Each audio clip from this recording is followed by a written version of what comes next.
Kei te tautoko te rōpū reipa I te taunahatanga o te hinu. Hei tā Shane Jones kei ahi treiria ngā Māori e keri rawana I ngā whenua o reira. Nō reira, kei noho tātou kā ki he tapu rawa tērā mahi. I hua mai e nei whakaaro ōna I te tono kōti a te whānau apanui me Greenpeace, hei aukati I ngā umanga taunaha hinu I te tairāwhiti. E whakapono ana Shane Jones, e kore e ea ngā tūmana ko te iwi I te kōti.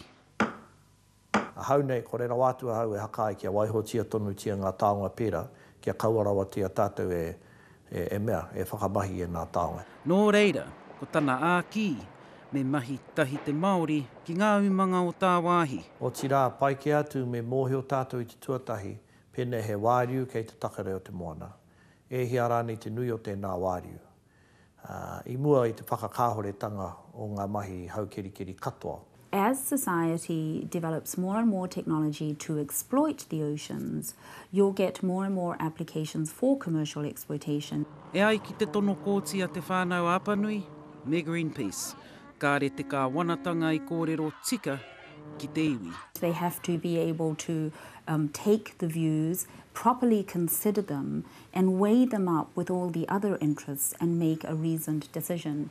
Ko te whakahea Jones, e kore te Māori e whiwhi mahi ki te aukatihia ngā mahi tirohinu. He aoti te painga kia tonua wā tātou tamariki ki Poi Hākena, kimi mahi ai roto I ngā mahi keri waro ka mutu a tātou, e haka tapu ana tātou I o tātou taongo I konei, mahi pōhoho. Hei tā Jones, he māmā noai ho te haka, engari me kauarawa tātou e whakakāpō I a tātou, me nā he oranga kai roto. Pēnā he oranga ka kite a maroto I ngā taonga nei, kaua tātou e waiho, hei horomanga ma ngā kamupene o rā wāhi anake. Me kēri, me kore rā nei, koi nā te urupau namu nui, kai mua tonu I te aroaro o te iwi. Ngā hui Wade, te karere. Hoi nō rei te iwi, hei whakawhānui ake I e rā whakaaro ōna, kei konei a Shane Jones o te Rōpū Torangapū o Reipa. Tēnā koe, Shane. Kia ora. Nō reira, kei te ki koe he maumau wā te haere a te whānau apanui me Greenpeace ki te kōti? Te tuatahi kei pōhe he tātou ko te tū o te whānau apanui he rite ki te tūonga iwi katoa. A tōku iwi a te aupauri rono mātou e mahi kirikiri ana mo ngā oinepū kei tō mātou moana I pārengarenga. Kei a rātua no tō rātou rangatiratanga hei haere ki te kōti. Engari ko tāku ki a tātou pēnei hihana rātou te mau I tō rātou riri ki te tahi wāhi e rite ana, mauria ki te kāwanatanga ki te Pāti Māori. Tā rātou amuamu, hore kau rātou I ātua, I mātua whakapāngi ai. Pai ke atu me I hoki rātou ki te kāwanatanga me ngā kanohi Māori pēnei a pita te ururo no rātou te he. Māmā noheo te whakapātu ki te whānau apanui, ko te tikanga kei te kāwanatanga, kore te kitea, kore kitea te rongoa kei te kōti tāku e mea kene. Tētahi atu wero āu, he kaharawa no te Māori ki te whakatapu I ēnei momo mahi? Kātahi te mahi pōhauhau.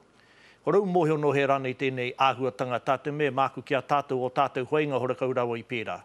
He kite no rātou, he pūkenga, he hangarau pēr, hou, e aia mai ana I tā wāhi ki hai rawa rātou, I mataku ki hai rawa rātou, I wehi ki te awhi, I nā pūkenga hou.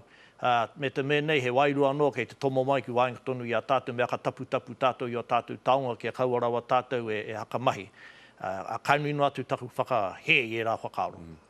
Taki ke atu anō I ai nei, hei tāu he tapawaka.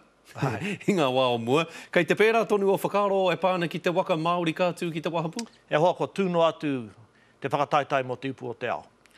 Kua pau ke te piki hui o tātou whanaunga mai ngā motu, te hui mo ngā Pasifika. Ka mutu kāhore anō tō tātou waka kia tū.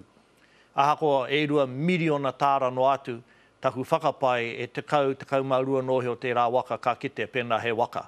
Pai ke atu me whakatūngi anō atu, me I kitea e te hiara nei tāngata ko taike mai ki Aotearoa mo te upu o te ao. Ko e tāku e hoha nei mo tēnei kaupapa. Me te rapea kua tino ki te aketia, te ahurea Māori I roto I te whakataita ipu whutupōro o te ao nei, ngā haka māpū, ngā waka I rere mai I te wahapu, I te whakatūwheratanga o te ipu whutupōro o te ao, kua horapa whānui ke te ahurea Māori ki ngā tōpito katoa o te ao I aia nei, nera? E hoa māku ki a tātou ko ngā waka tūturu ko kite anō atu. Aha ko te mahi taupatu a wetahi haurangi ki a tātou tai tamariki. Ko kite anō atu ngā waka tūturu, ngā waka I haria mai ai e hohe pa kānara rā ko Hector Busby.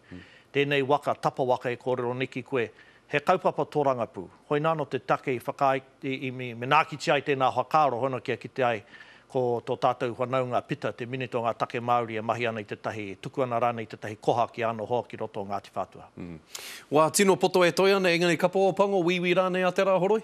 Aha ko te whakangoikoretanga o ngā wiwi, he mahi tinihanga kei wāinga tunu i a rātou. Me tautoko tātou i te kapa o pango, brother. Kia ora ra wātu koe, Shane, tēnā koe. Kia ora ra.